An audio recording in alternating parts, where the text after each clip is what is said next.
Yo, peace was good. Welcome to another song on my CD collection. This is part 62. This is the long-awaited, hyped up video that I've been hyping up over the past month or two. Some of these might not be a big deal to you, but they are to me. At least most of them. Some of them are, it is what it is. But a lot of these I'm glad to have and own. Without further ado, let me start the video. But before I start, I want to give a shout out to Ross Hartley, Mike Sears, DJ Lynx, Killah Tapes 93. By the way, Killah Tapes, man, like I'm waiting for that West Coast video that you keep talking about, man. I know you got a bit. I know you're a busy dude. You working and things like that. But I'm just like a kid in, little kid in Christmas, just waiting for that video to come up. But take your time, no rush. I know it's gonna be dope. All right. So I like watching other people's videos, so I can kind of get an idea what to get, what to, things like that. So, but yeah, shout out to the crew, man. Shout out to the people that I just mentioned, and then shout out to you, the subscribers. That without you guys, I wouldn't be what I'm doing right now. Like you guys inspire me to make more videos and things like that. So. Enough of the props. Let's get back onto the video. First album of the video is Blackface with Long Enough, released in 1997. Funny story with this one. The last CD video I did, the one that had that I picked up the DMX Flesh Blood My Blood. The one that I picked up Nori's God's Favorite. And the Keith Murray album, his first joint, the most beautiful thing in this world. Well, in that thrift store, I found a copy of this album right here, but it had no CD, just the case, and that shit pissed me off. I was so tight, man, and I could have gotten it for $2, but again, they didn't have the CD. And the same shit happened to me when I found another copy of Mary J. Blige's third album, Share My World, that came out in 97, which is one of my favorite albums from her, by the way. It had a fucking Beyonce CD single, and I was so tired, yo. But, it is what it is. I'll pick that Mary album eventually. But, getting back to this album, Blackface, he's an MC from Opelika, Florida. That's in Miami, like deep down in Florida, in Miami. It's about maybe like an hour and 10 minutes. Maybe an hour and 15 minutes away from where I live, because I live in Palm Beach and shit.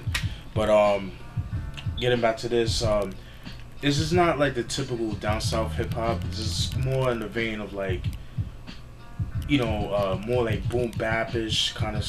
It has like a boom bap feel to it. You know what I mean? Like a New York style. You would think when you listen to it, you would think he's from the northeast or some shit like that. But the singles off this album is Cornbread Style, Session with Fat Joe.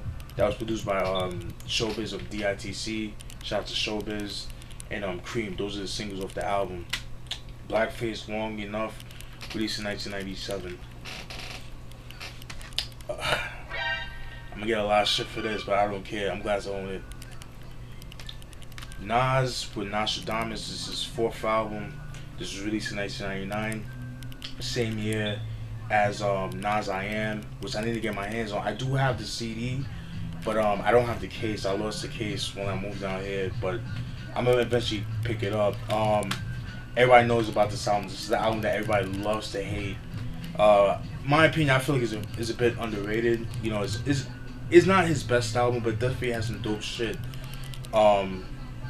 Just gotta have open. You just gotta have an open mind and shit like that. But the singles off this album are "You Owe Me," which I fucking hate, and "Nostradamus." Yeah, those are the singles off the album. But yeah, glad to own this shit. And it's funny too because this is the only album I never see in stores. It's never. I rarely see it in the Nas section. I always see like the other albums, like Nas Illmatic, obviously.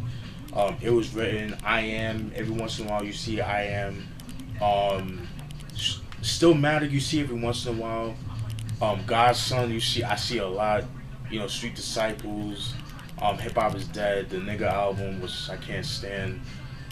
Life Is Good, which is a dope. I did a review on that album a couple years ago. Check it out if you guys haven't peeped that. But I rarely see this, so it's like, you know what? I just order on eBay. So But yeah, glad to own it. I paid like $3, so yeah. But yeah, I'm glad to own this joint right here. Definitely expect some Nas reviews in the future. All right, so Nastradamus by Nas, released in 1999. I believe this was released, I want to say 5 or 6 months later after it was I Am, excuse me, because I know I Am dropped, I want to say like in the late spring, early summer of '99. This dropped like around like I want to say like November. I believe November or December of that year, 1999. So, but yeah, Nostradamus by Nas, released in 1999. Then, glad to own this joint right here. MC Serch's debut album titled Return of the Product, released in 1982. I'm gonna give a shout out to my nigga JD. The reason being is because he's the one that hooked me up with the Third Base's first album, the Cactus album. You know, if you guys remember, I did pick this album up when I bought the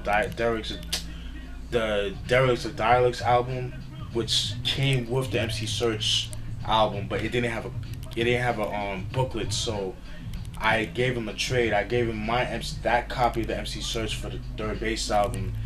So it's like, yo, you sure? I'm like, yeah, I'll just buy another copy. So I ended up buying another copy off eBay, and I paid like maybe like $8 or something. It was like $7.95 plus shipping and handling. So finally got my hands on this joint right here. I'm so glad to have this. The two singles off the album is Here It Comes and Back to the Grill, which is a posse cut, pretty dope joint. You see, that was Nas' first appearance, video appearance, you know, as far as like video wise and stuff like that. I believe it was.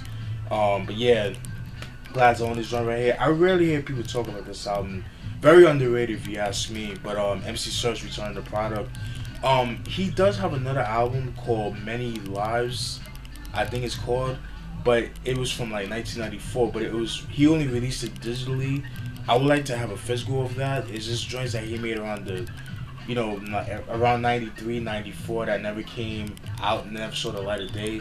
But like I said, he released it back in '07, but it was digital only. I would like for him to release a hard copy, because I would definitely pick it up. But I pretty much have all the Third Base discography. I got the Cactus album, the Derelicts of Dialects. Now I have this album, and I already have the Beatnuts and Daddy Rich album. Dust to Dust was another dope album, very slept on too. But yeah, MC Serch, Return of the Product, released in 1992. Give me 1 second.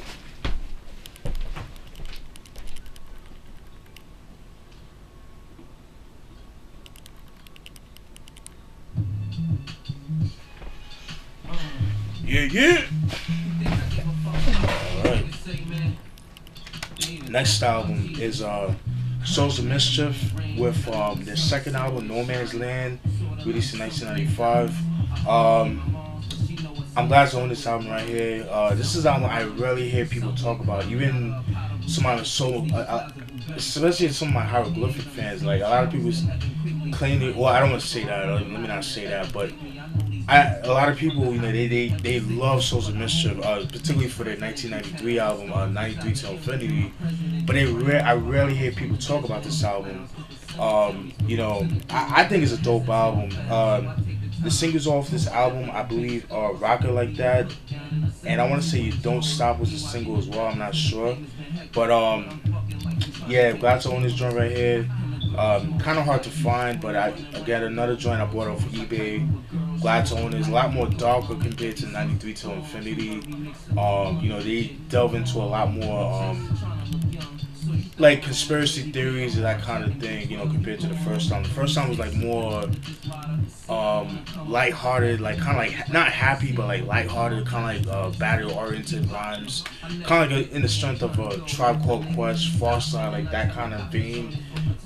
You know, like kind of like Midnight Marauders with Tribe, and like Bizarre to the Ride by Farside and stuff like that.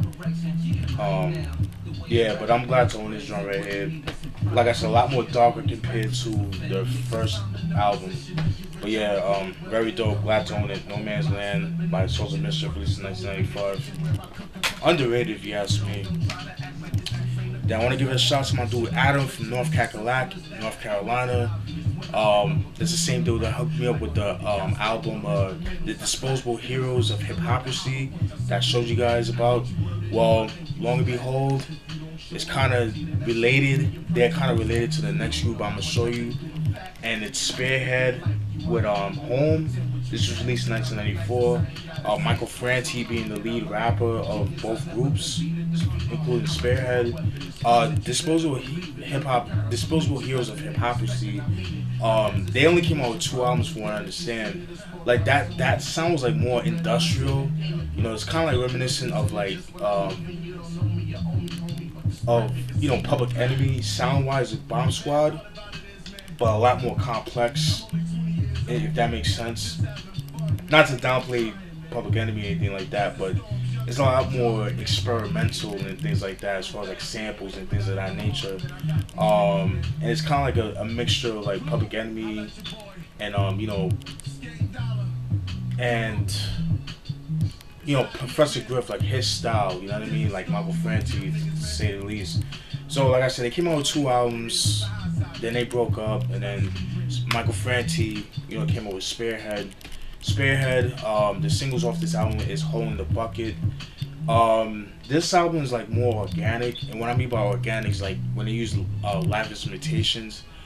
So you might hear me say organic a lot more now, but yeah, this album is a lot more organic, so it's kind of like in the likes of the Roots, things like that, like live progression, live instrumentation bands like that. So yeah, glad to own this joint right here. Shout out to you, my dude Adam. Thank you for that. All right, Mike. Spearhead, Home, released in 1994. Then we got, and again, shout out to my dude Adam. He hooked me up with this joint right here. Eightball with Lost Eightball of Eightball and MJG. This was released in 1998. This is his first album. I don't know if this. No, I wasn't. I want to say this was the first hip hop album that was a double disc album. And I know you guys gonna say Jazzy Jeff and Fresh Prince, they came out with a double disc album first, but that was on vinyl. But I'm talking about as far as CD, as far as like the first album, solo debut. I believe he was the first to do that. I'm not sure.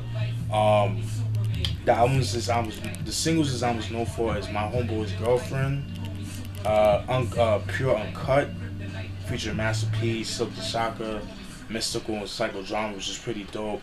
I recommend checking out the remix of that joint. It's with DMX, Cannabis, and McGruff of Harlem. Children of the Corn fame. Yeah, man. Oh my, that shit is fire. But yeah, and I believe Coffee Shop was a single too. I'm not sure, but definitely My Homeboy's Girlfriend was a single, because there is a video for that, and Pure Uncut was definitely a single. Was a single as well. Unfortunately, this didn't come with the third disc. It came with a bonus disc. Only had the first 2, which was their intended album, but this came with the third disc.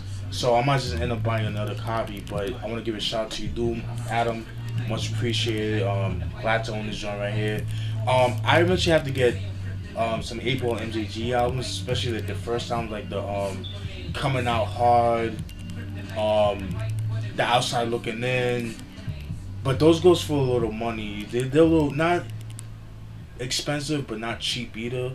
They tend to sell for more like $11, $12, $15 in around that area. I'm cheap, so I try to get the best prices as I can. I know some of you guys too, so but sometimes you just gotta give in and just pay the extra money. But as long as the CD's in good condition, that's what matters. This album usually goes for that price too, like around $11-12, but I don't mind. You know what I'm saying? I mean, if you have the money, But Eightball, the Lost album, released 1998. Glad to own this. This album right here, I'm so fucking happy to have this. That's all I gotta say. You guys ready? I don't think y'all ready for this. I don't think y'all. Whew. Oh my god.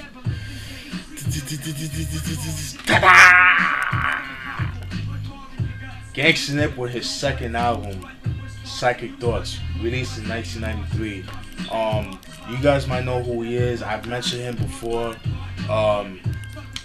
He's part of the whole South Park coalition. You know, with K Reno, Point Blank, and among other people. I don't remember their names. But this is his second album. I already have his first album, South Park Psycho. As I told you guys before, I found that at a thrift store for $3. I was so happy because usually that album usually goes for a lot of money. It usually goes for like, you know, $100 and up, $70 and things like that. Same thing with this album. But I got lucky and I found this for, I paid maybe like $15, but I had to get this overseas, so that's why it was so, you know, cheap and stuff like that. Because if I was to buy this online, like in the States, I probably end up paying like maybe like $30 or some shit like that, $33, $34, whatever. But glad to own this joint right here. And I remember back in the day, a couple years ago, this album used to go for a lot of money. You know, I remember seeing it. I believe it was on Amazon or eBay, but I remember seeing it for like $136. I'm like, get the fuck out of here. But luckily, it has gone down in price, so you know. But I'm glad about that. There's so much other Rap-A-Lot releases that I want to get, like the Terrorist album, their first album, Terror Strikes, something. I forgot the name of the rest of the title, but it was called Terror Strikes. They're a dope group. They're kind of like the Ghetto Boys, but like more political and then a lot more darker as far as production. But getting back to Ganksta Nip, glad to own this joint right here. If I got any other Ganksta Nip out, like his later albums, like the Psychotic Genius and things like that, I'll be happy. But I'm glad to own the first two because those are the ones I really wanted, so I got it. So Ganksta Nip, Psychic Thoughts, released 1983. Then we got Beatnuts with their fourth album, A Musical Massacre, released in 1999. Yeah, I just picked this up just to add on to the collection, you know what I mean? There's a couple other albums I need to get from them. Like I need to get the Spot EP, the one with the bodega in the cover. I need to get that. I need to get the Originators album that came out in 2002. And I have to get what's the name of the other album?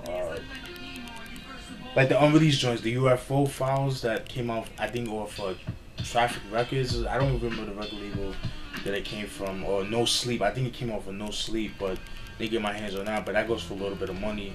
But yeah, the singles off this album is Se Acabó, and Watch Out Now, which I fucking hate. Can't stand that song. Just when J-Lo made the song Jenny from the Block, made it even worse. And you know, Beatnuts going at, you know, J-Lo because they use the same sample and things like that. But you know, which I could understand, because if you made a song for what it is, you know, leave certain songs alone. But that's just my opinion. But this is the Beatnuts, Musical Massacre, released 1999. Definitely expect some, you know, reviews in the future for them. Then we got it's another album I'm glad to own. Bushwick Bills with Little Big Man, released in 1992. You guys should know who Bushwick Bill is. Bushwick Bill, you know, is part of the Ghetto Boys, a very important part of the Ghetto Boys. I would say if he left the group, it wouldn't be the same. I'm sorry, Ghetto Boys wouldn't be Ghetto Boys. I'm sorry. He's just, to me, he's like the most dynamic member of that group. But you know, he came out his first album. It came out, like I said, in 1992. The singles off this album are Schizo, which there was a video for, Ever So Clear, and I believe that was it. That was the singles. I do have a second album, Phantom of the Rapper, that came out in 1995. I have it in the collection. Definitely have to do a review on that eventually. And of course this. This was the 1995 reissue. And this was another one I had to buy overseas, only because of the fact that the ones I've seen for sale in the States, they're chopped and screwed. And I'm not a big fan of chopped and screwed music. I don't want to hear the shit pitched down and scrap. I don't want to hear that. That shit's corny. it's cool in some songs, but I don't want to hear a whole album of that. That's just my opinion. No disrespect to my Texas fans, you know what I mean? No disrespect to you guys, but I just can't listen to a whole album like that. I just want to hear the album in its original speed, you know, things like that. So glad to own this joint right here. Little Big Man by Bushwick, released 1995. Then next album I was surprised to find, but I got it for $1. I went to the thrift store, found it, and it is Wildliffe Society, released in 1995. Jacktown 601. This was released off of Blunt Records, same record label as Mike Geronimo, Cash Money Click, which is Ja Rule's old group at the time, Mike Geronimo. And how I remember of Wildliffe Society was actually on the natural album that I have from Mike Geronimo. It has like a little cardboard paper, which is kind of like a promotional, like just showing you guys all the artists of Blunt Records at the time. And I remember seeing Wildliffe Society, and I was like, oh shit! I'm like, where do I know these guys from? And I saw Blunt Records, and I remember that card that I just mentioned. So I was like, I definitely have to pick this up. So they're from Jackson, Mississippi, down south group. And if you guys know, I'm trying to find more down south, like rare 90s West Coast and down south hip hop records, albums and stuff like that. So yeah, glad to own this joint right here. I checked online and it's not too expensive, so you get it for a decent price. But glad to own this joint. The singles off this album are, I believe, Jacktown, the self-titled song, and Homie Love. Those are the singles off the album. I believe this is their third album because they came out with 2 albums before. One in 1991 and one in 1993. I would like to get my hands on those, but I'm pretty sure those are expensive. But yeah, glad to own this joint, Wildliffe Society, released in 1995. Then we got Indo G with his second album. Well, I guess if you want to call it his second album. The reason why I say that is because he came out with other albums back in the early 90s with another cat named, let me see, Little Blunt. With Little Blunt, but those were collab albums. So I guess like his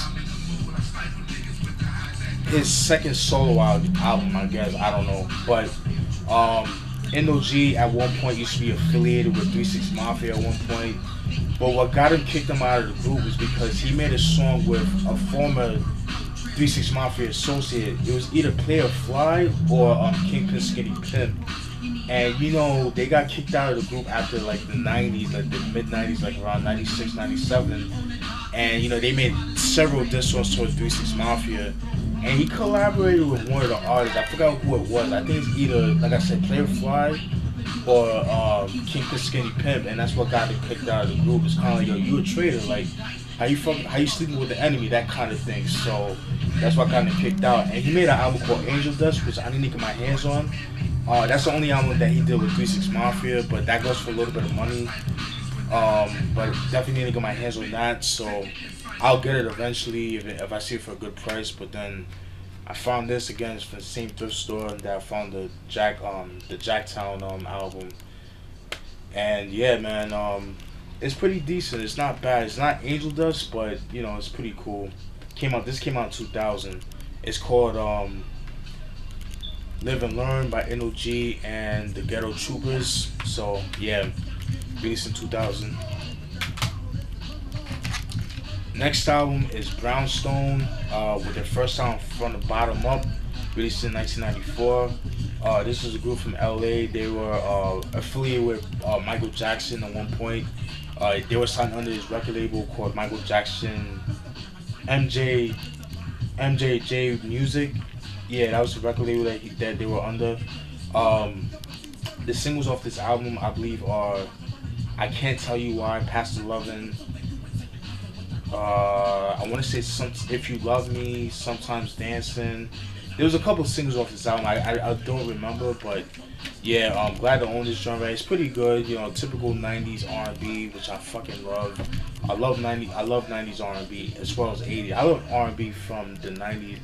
I would say from 2002 and under is my favorite era of R&B, but specifically 80s and 90s R&B is my favorite. You know what I'm saying? But yeah, glad to own this joint. I want to say rest in peace to Maxie. She passed away last year. She died of an accidental death. She fell and she fell to her death or some shit like that. It was just crazy. But my condolences to her and her family and things like that. But yeah, Brownstone from the bottom up, released in 1994. I believe this is out of print. So, and rest in peace to Michael Jackson. Alright. Next artist, I know I'm gonna get a lot of shit for, but I like those music, so, or the group I should say, and it is PM Dawn's Of the Heart, of the Soul, and of the Cross, the Utopian Experience by PM Dawn, released in 1991. Alright? You know how people hate on Drake, including myself? I don't want to say hate, but can't stand Drake, including myself. Well, PM Dawn was the Drake of that time. Well, I would say, let me rephrase that. Drake is the PM Dawn of today. Because I don't like comparing today's artists. Like, it makes it seem like those artists were better than the ones from back in the day. Fuck that. But anyways, getting back to this album, like I said, like how people can't stand Drake, that's how they felt about PM Dawn. And I like it, man. I actually like this joint. The singles off this album are Reality used to be a friend of mine. Paper Doll, Set Adrift on Memory Bliss was a fucking love. I love that song. And I love the original sample too to that song. And I want to say To Serenade a Rainbow was a single as well. Glad to own this joint right here. Dope production. And it's funny too because the reason why people did not like PM Dawn, or Prince D, I think was the lead rapper, was because he would go to he would go to record conventions. You know, that's when Q-Tip, Lord Finesse, Large Professor, all the dope producers from back in the day would go to record conventions, try to get the most rare records to sample and stuff like that. But this nigga Prince D would hog up all the samples that some of those cats was looking for. Like, he would spend mad money just for the record collectors to hold for him, so that way he doesn't have to dig or anything like that. So it's kind of fucked up, man. Like, yo, first come, first serve, you know what I'm saying? But it is what it is. This is PM Dawn with their first album, Of the Heart, of the Soul, and the Cross, the Utopian Experience. Was released in 1991. See how much time I got left. Alright, I'm gonna have to cut it short because I'm talking a lot and shit, but just give me a part 2, alright? Peace.